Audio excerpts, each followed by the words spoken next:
Hi guys, Si from The Hungry Sizzle here. So it's been a little while since I did my last video. Sorry about that. So I want to get cracking back on it. So it's actually a Sunday today, and I wanted to make something really easy, something really quick, and something just super delicious. The kind of comfort food that you want today, because it is a Sunday after all. So I'm going to make chili nachos. And you know, chili is one of those things that, you know, you can, once you've made like a big batch of it, you can actually keep it for quite a few days. So it's handy in that way anyway. So yeah, let's get cracking.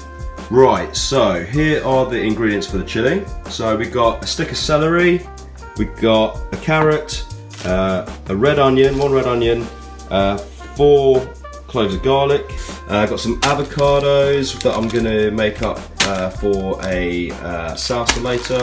Got some cheese to put on top of the nachos, some creme fraiche, got some baby plum tomatoes. So here are the spices that we need for the actual chili itself. So we've got some ground coriander, some cinnamon, some smoked paprika, which is great, I love using this, dry chilies, some chili powder, and some ground cumin. A bit of cocoa powder here that I'll use a little bit, probably about like a teaspoon. And got some red kidney beans. What else have we got? We've got some spring onions, some fresh coriander, and some jalapeno chilies. Yeah, tomato paste. And of course, the vital ingredient for this dish, which are the tortilla chips. Because we're doing a veggie chili today, so here's some corn mince, a healthy protein. So here we are, peeling the carrot.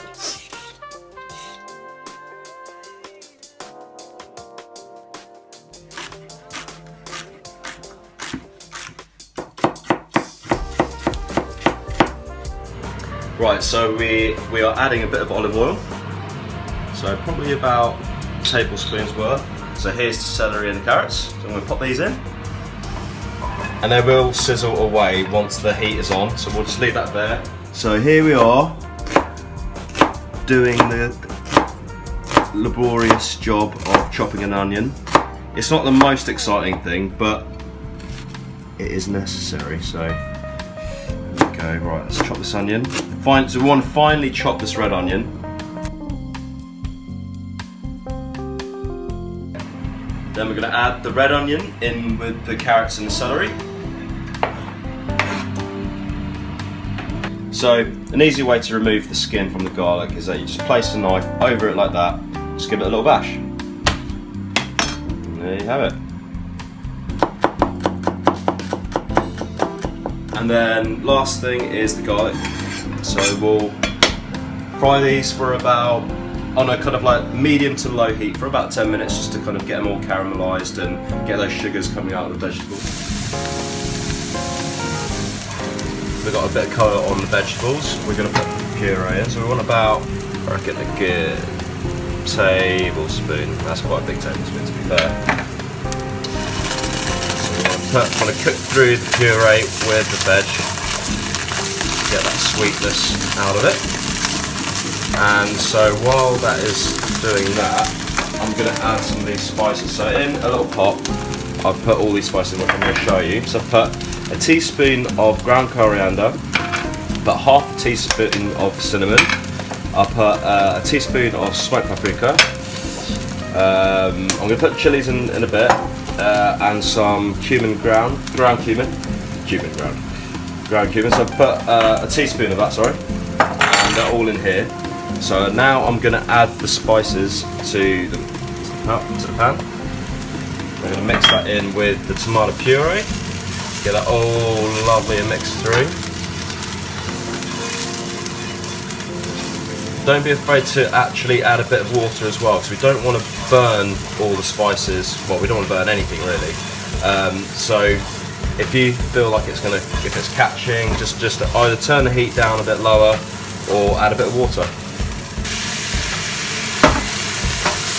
So we're going to add the corn mince now, and this is the frozen stuff actually, so it'll just bung straight in, and then it'll just crumble away if I can actually get it out.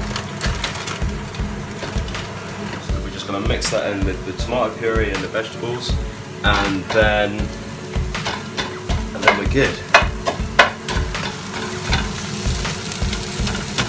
Right, so now I'm going to add the dry chili, about a teaspoon's worth. it in.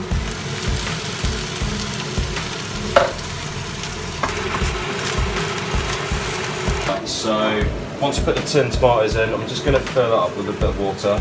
Just fill that up with a can, some boiled water, and you'll put that in. So it will reduce, obviously, like, you know, you cook it through and it will eventually reduce, but you want to put water in there just so, you know, all those flavours combine and it doesn't dry out and it doesn't burn. So we'll just give that a stir. Oh, I need to stick it in also. So with the coriander, I've just chopped up the stalks here.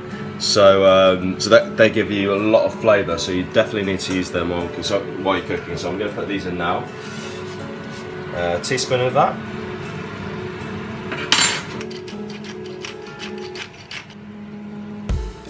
So right now I'm going to make a quick guacamole. So I've chopped up some spring onions here, some tomatoes, some baby plum tomatoes, and some coriander.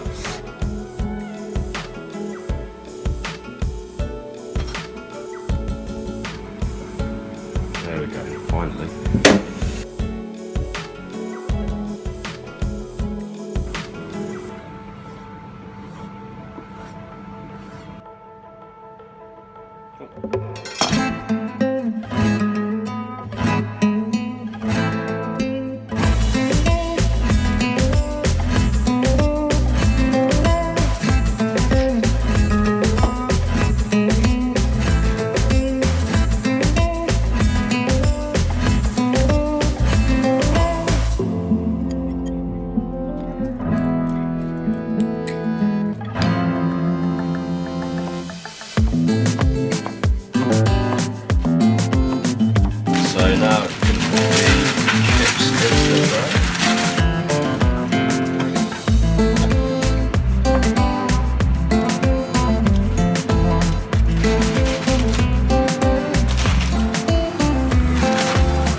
Right, so it's just come out of the oven. It's looking pretty good, if I might say so myself.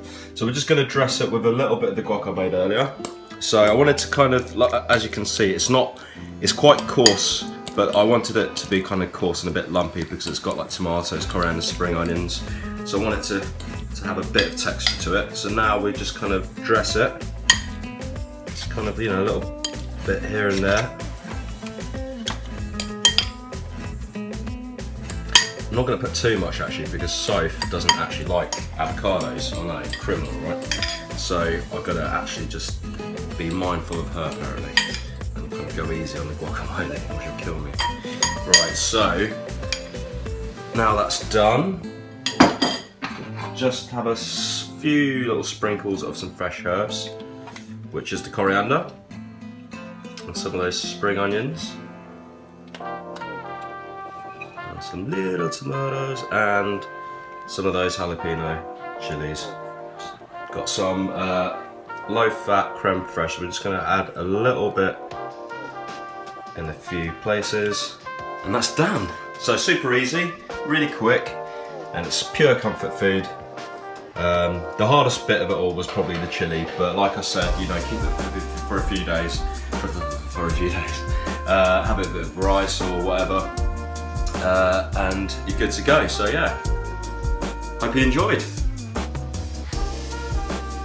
So if you guys enjoyed this recipe and you want to try it yourselves, I'd love to see it all. So make sure you tag me in on Twitter or Instagram and let me see your wonderful work.